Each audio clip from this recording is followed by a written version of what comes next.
So, Ajay, you've been the Chief Strategy Officer at Wipro, right? And I have a question for you in that capacity.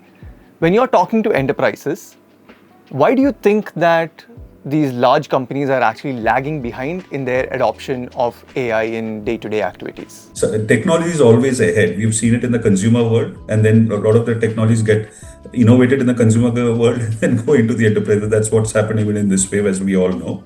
So enterprises have to think a lot more than you and me as consumers, right? When we use the technology, we don't really think about, oh, what's the risk?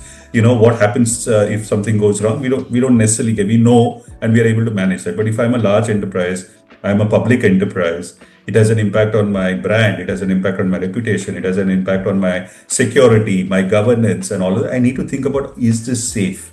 Is this something which will, am I managing risks well while I take advantage of the technology?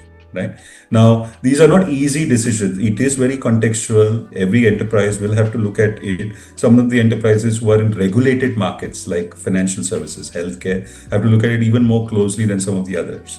So it will take. So the technology is probably there. You and I see some of this technology already. And of course, there are drawbacks to the technology even today. There is hallucination. There is a lot of security and all of data privacy. A lot of that which still needs to. But they will get evolved and they will get to a good place. But I think as an enterprise, these are some of the larger implications we need to think of, which is why you will see the pace increasing, but we are not at the destination today. We are still very early.